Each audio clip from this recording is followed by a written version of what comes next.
একেবাৰে ইজি। তো যথেষ্টখিনি ওজনৰ বস্তু তথাপি টানি লৈ গৈছে।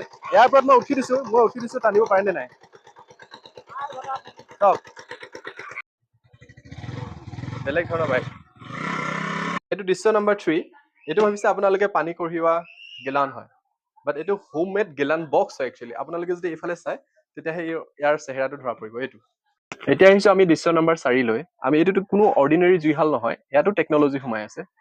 এই ভিডিঅ'টো কৰা আজি মূল কাৰণ হৈছে কি, যেনেকে কোনোবা গান গাই ভাল পায়, কোনোবা নাচি ভাল পায়, সেইবিলাক যেনেকৈ মানুহৰ এটা সুপ্ত প্ৰতিভা বা টেলেণ্ট, তেনেকে ভাইটি টেকন'লজিৰ সৈতে জড়িত, খুব বেছি এনেকুৱা মটৰ মেকানিকৰ কামবোৰ কৰি ভাল পায়। গতিকে এইটো এটা কাইণ্ড অফ টেলেণ্ট হয়, it's an engineering knowledge. Good afternoon everyone.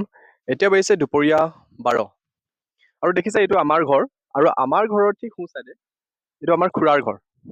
এই খুৰাৰ ঘৰত এটা অদ্ভুত প্ৰাণী আছে, আৰু অদ্ভুত প্ৰাণীটোৰ যিটো টেকন'লজি, নানা ধৰণৰ সামগ্ৰীৰ সৃষ্টি কৰিছে। মই আপোনালোকক দেখুৱাম। একচুৱেলি টেলেণ্ট বোলা বস্তুটোৱে যেতিয়া নেকি প্ৰশ্ৰয় নাপায়, আনৰিকগনাইজড যিবিলাক টেলেণ্ট হয়, সেই টেলেণ্টবিলাকক আমি চিনাকি কৰাই দিবলৈ বিচাৰিছোঁ। আমি আপোনালোকৰ পৰা বেছি সময় নলওঁ। আমি এতিয়া গৈ আছোঁ বৰ্তমান, আৰু আমি ঠিক পদূলিমুখ পাইছোঁহি। এইখন হৈছে জপনা মুখেদি আমি প্ৰৱেশ কৰিছোঁ। প্ৰথমতে মই এইখন চাইড কৰি কিনে আপোনালোকক দেখুৱাই লওঁ। এইটো হৈছে স্কুটিৰ চকা, আৰু এডাল হৈছে স্কুটিৰ হেণ্ডেল, আৰু এইটো হৈছে পানী সিঁচা মেচিন, মানে ৱাটাৰ মেচিন, আৰু 4 HP ৱাটাৰ মেচিন, আৰু গোটেইটো হৈছে এটা ট্ৰেক্টৰ বডি। আৰু মই সেই প্ৰাণীটোক চিনাকি কৰাই দিছোঁ। মোৰ ভাইটি হয়, এওঁ উৎপল সোণোৱাল, মোৰ খুৰাৰ ল'ৰা। পানী মেচিনটো ক'ৰ পৰা অনা হৈছিল? পানী মেচিনটো মই তিনিচুকীয়াৰ পৰা আনিছিলোঁ, 23,500 দি আনিছিলোঁ। এইটো টেংকি হয়, ইয়াৰ মেক্সিমাম 3.5 লিটাৰ ধৰে। এতিয়া ইয়াতে মানে ধৰ এটা মোনা মাৰো বুলি ক'লে 1 লিটাৰ ভৰালে মানে মই 500 টকা এটা লওঁ বাৰু। ছিজনত মানে প্ৰায় মই 6টা-7টালৈকে দিনটোত মাৰো। ৰাতিপুৱা 6 বজাত ওলাই গ'লে মানে ধৰ 9টামান বজালৈকে, সন্ধিয়া বা নিশা 9টামান বজালৈকে, মানে 19 দিন 20 দিনলৈকে মাৰিব পাৰোঁ আৰু। এইবাৰ মাৰিব নাপালো, মানে যিটো ডাঙৰ ট্ৰেক্টৰ থেচাৰ মেচিন বুলি কয়, সেইটো অহাৰ পৰা অকণমান কমি গ'ল। ইয়াৰ বস্তুটো হৈছে, এই যিটো মেচিন আছে, ইঞ্জিনৰ ওপৰত সাধাৰণতে এনেকে বহি লোৱা হয়। ইঞ্জিনৰ ওপৰত এনেধৰণে বহি লোৱা হয়, আৰু মৰণা মৰাৰ ক্ষেত্ৰত বিশেষকৈ ব্যৱহাৰ হয়। আৰু পিছফালে কেতিয়াবা ফাল লগাই মেলি ফ্লাফিঙৰ ক্ষেত্ৰত বা হাল বোৱাৰ ক্ষেত্ৰতো তেওঁ ইউজ কৰে। তো ইয়াত মানে 4টা-5টা বাহনৰ ইকুইপমেণ্ট লাগি আছে। এইকেইডাল হৈছে আপোনাৰ ট্ৰেক্টৰৰ, এইফালে ধৰিলে এইফালে বাওঁফালে ঘূৰিব, আৰু এইটো টিপিলে মানে সোঁফালে ঘূৰিব। এইকেইডাল সাধাৰণতে থাকে ট্ৰেক্টৰ পিছফালেদি থাকে, এনেকে ধৰি মেলি ঘূৰাই। সেই বস্তুটো বিশেষ ধৰণে কেবুল লগাই আগফালেদি লৈ গৈছে। আৰু এইটো হৈছে ক্লাছো কাম কৰে, আৰু একচুৱেলি ইয়াত ব্ৰেক বুলি নাথাকে। এতিয়া ট্ৰেক্টৰখনতো সিমান স্পীড চলা বস্তু নহয়, ই অট'মেটিক লাহেকে মানে গিয়াৰ বক্সে ব্ৰেকৰ নিচিনা কাম কৰি মেলি ৰখোৱা হয়। আৰু চবতকৈ ৰিক্সি বস্তুটো হ'ল এইটো, যাৰ কাৰণে মই এখন নচলাওঁ কেতিয়াবা। হেৰি হ'লেও ইয়াত যদি কেনেবাকৈ আপোনাৰ হাত সোমাই যায়, তেতিয়াহ'লে আপোনাৰ ৰাম নাম চেত্য হৈ যাব, আৰু আপুনি যাব লাগিব চলো নদিয়া কে পাৰ। গতিকে এইটো সাৱধান, চুৰ হোৱাটো কোনো কথাই নাথাকে। এইটো ধোঁৱা ওলোৱা চাইলেঞ্চাৰ হয়। ষ্টাৰ্ট কৰা চিষ্টেমটো চাব। এইটো ৰেষ্ট হয়, তো RPMটো অকণমান দিব লাগে। তাৰপিছত এনেকৈ ষ্টাৰ্ট লোৱাৰ পিছত RPMটো কমাই দিয়া হয়।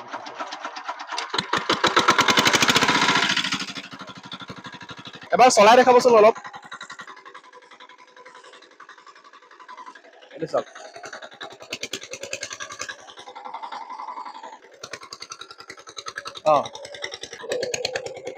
এইটো দেখিছে চকাটো কেনেধৰণে ঘূৰি আছে ইয়াতে, মানে এইটো এনেকে টাৰ্ণিং হ'ব, আৰু সিফালে টিপিলে এইটো চকা ঘূৰিব। এইটো চকা এবাৰ ঘূৰাই দেখাওক। এইটো মোৰ কাৰণে ভাল, এদিনীয়াজনৰ কাৰণে দিগদাৰ আছে। যদি চলাৰবিলাক যদি অলপ লম্বা হয়, হয়তো বেলেও টানিব পাৰে। এইটো নিজে চেফটি হৈ এনেকৈ চলাই থাকিব আৰু। মৰণা মৰাৰ ক্ষেত্ৰত ব্যৱহাৰ হয়, হাল বোৱাৰ ক্ষেত্ৰত ব্যৱহাৰ হয়। তাৰপৰি আমি এই কাঠৰ কুন্দাখিনি বিশেষকৈ যদি কিবা টানিবলৈ থাকে গধুৰ বস্তু, তেনে সামগ্ৰী কঢ়িওৱাৰ ক্ষেত্ৰতো এই ট্ৰেক্টৰখন ব্যৱহাৰ কৰা হয়। এই কুন্দাকেইটা ট্ৰেক্টৰখনৰ পিছফালৰ সৈতে বান্ধি দিছোঁ। তো এতিয়া এই কুন্দাকেইটা প্ৰকৃততে টানিব পাৰিবনে নাই। ট্ৰেক্টৰখন ষ্টাৰ্ট কৰিব, আৰু এইটো বস্তু লক্ষণীয় হ'ব অলপ। ষ্টাৰ্ট কৰিছে ট্ৰেক্টৰ।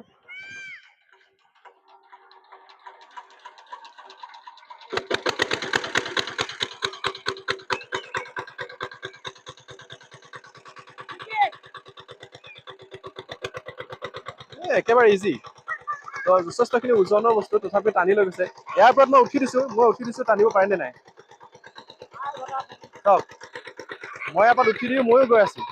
নিজৰে হোম মেড ট্ৰেক্টৰ, আৰু ট্ৰেক্টৰখন কেতিয়াবা এইটো ইঞ্জিন লগোৱা হয়, আৰু ৰাতিটোৰ ভিতৰতে এইটো ইঞ্জিন আঁতৰাই কিনে আকৌ অটো ইঞ্জিন আপোনাৰ লগাই দিয়া হয় এক ৰাতিৰ ভিতৰত। গতিকে তেনেকুৱা ধৰণৰ কামবোৰ চলি থাকে।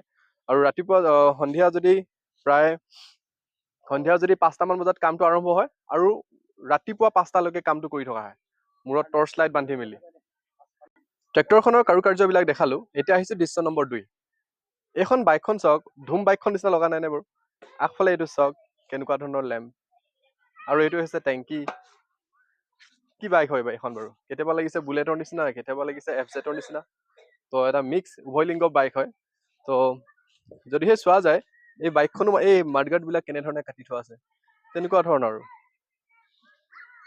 এইবিলাক কাম কৰিয়ে ভাল পায় আৰু এইবিলাকৰ ক্ষেত্ৰত খুব নিচা আছে। ৰাতিপুৱাৰ পৰা গধূলিলৈকে এনেধৰণৰ কামতেই নিয়োজিত হৈ থাকে। তো নিশ্চয় সুবিধা পালে ভাইটিয়ে আৰু কিছুমান টেকন'লজি ইন্ট্ৰডিউচ কৰিব পাৰিব। আৰু এইফালে লাগি আছে এখন টিনপাত, যিখন আমাৰ ঘৰৰ চালত ব্যৱহাৰ কৰা হয়। আৰু এই টেংকিটোতো ইয়াৰ কেতিয়াও হ'বই নোৱাৰে, এইটো বৰ বেলেগ ধৰণৰ। এখন যদি চলাবলৈ লাগে আপোনাৰ বেলেগ এটা ফিল হয় বাইকখন যদি চলায়। ৱাও, বেলেগ ধৰণৰ বাইক। এইটো দৃশ্য নম্বৰ 3। এইটো ভাবিছে আপোনালোকে পানী কঢ়িওৱা গেলান হয়, বাট এইটো হোম মেড গেলান বক্স হয় একচুৱেলি। আপোনালোকে যদি এইফালে চাই তেতিয়াহে ইয়াৰ চেহেৰাটো ধৰা পৰিব। এইটো খুব ধুনীয়া চাউণ্ড প্ৰডিউচ হয় ইয়াৰ পৰা। আপোনাৰ চাউণ্ডটো শুনিব। আকৌ ব্লুটুথ কানেকশ্যন আছে। ইয়াৰ ভিতৰত চিপ লগোৱা আছে। এই ভিতৰত দেখুৱাচোন, এইখিনি চাওক, ভিতৰত বেটেৰী লাগি আছে। মই টানি আছো আৰু কিবা কিবি ওলাই গৈ থাকিব। এইবোৰ তাঁৰ সোমাই আছে। আৰু ইয়াত এখন সৰু চিপ আছিলে সেইদিনাখন। এইটো মানে কাৰেণ্ট নহ'লেও বাজে। আৰু এইটো ব্লুটুথ ছিষ্টেম হয়, তেনেকুৱা ধৰণৰ। এইটো কিন্তু ভুলতে যদি কোনোবাই পানী কঢ়িয়াবলৈ গিলান বুলি লৈ যায় তেতিয়াহে অসুবিধা হ'ব। এইটো আমি ইয়াৰ চাউণ্ড কোৱালিটিটো এবাৰ চাওঁচোন কেনেকে বাজে।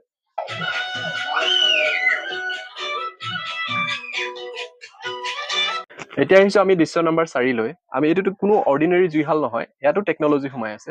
এতিয়া দেখিছে আপোনালোকে জুইটো নুমাই আছে, কিন্তু ইয়াত পটককে কিবা এটা কৰাৰ লগে লগে জুইটো জ্বলি যাব চাব। আৰু চুঙাই দি আপুনি কেনেকে ফুকি থাকিব নালাগে। চাওচোন আমি টেকন'লজি ইউজ কৰি চাওঁ। এইটো বস্তুটো ইয়াত সামান্য এটা সৰু বেটেৰী আছে। দেখিছে এইটো জুইটো চাওক, ইয়াত যিমানে দেখিছে নাই? হিলাই দিব, যিমানে হিলাই এইটো জ্বলি গ'ল। কেঁচা দিলেও জ্বলিব, কেঁচা দিলেও জ্বলিব। একদম সৰু খৰিৰ লগতে এইটো জ্বলাই থাকিব পৰা যায়। আপুনি নিজে দেখিছে, চাউণ্ডটো চাওক। আপুনি এখন ধৰ এতিয়া কটাৰী ঘৰত যদি নিজে মেৰামতি কৰিব জানে ভাগ দিব পাৰে। এইবিলাক চুইচ কাটি দিলে আপোনাৰ জুইৰ তাপটো চাওক, ইমান অকমান সৰু সৰু খৰি।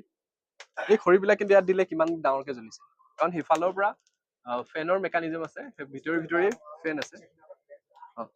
আৰু যিমানে এইটো খুচৰিব আপোনাৰ এইটো নুমাই নাযায়, উল্টাকে জ্বলিবহে। দেখিছে, মই খুচৰি আছো কিন্তু নুমাই নাযায়, কাৰণ সিফালৰ পৰা ভিতৰৰ ফালৰ পৰা ফেন আছে। কিমান ধুনীয়াকে জ্বলি আছে। ইয়াত আকৌ মানুহে ফুকি থাকিবলৈ প্ৰয়োজন নাই। তেনেকুৱা ধৰণৰ মেকানিকেল নলেজটো খুব আছে। আৰু এনেকুৱা ধৰণৰ মটৰ মেচিনৰ সৈতে কাম কৰি খুব ভাল পায়। দিন ৰাত এক কৰি কাম কৰে। ইয়াৰ এডুকেশ্যনেল কোৱালিফিকেশ্যন মই সুধিছো, হায়াৰ ছেকেণ্ডেৰী পাছ নে? হায়াৰ ছেকেণ্ডেৰী পাছ কৰিলে, তাৰপিছত আৰু পঢ়া শুনা নকৰিলে। কিন্তু এনেকুৱা ধৰণৰ টেলেণ্টক আশ্ৰয় দিয়াটো বা এনেকুৱা ধৰণৰ টেলেণ্টক সমাজক চিনাকি কৰাই দিয়াটো মই এক প্ৰকাৰ দায়িত্ব বুলিয়ে ভাবো। আৰু আশা কৰিছো তেওঁৰ ভৱিষ্যতটো আৰু ভাল হয়, কিন্তু অলপ প্ৰফেচনেলি কামটো কৰক। আশা কৰো ভৱিষ্যতে আৰু এদিন নতুন পৰিচয়, এটা নতুন আজব কাণ্ডৰে তেওঁ চিনাকি কৰিব। আৰু আজিলৈ আপোনালোকৰ পৰা বিদায় মাগিছো। Thank you, wish you all the best.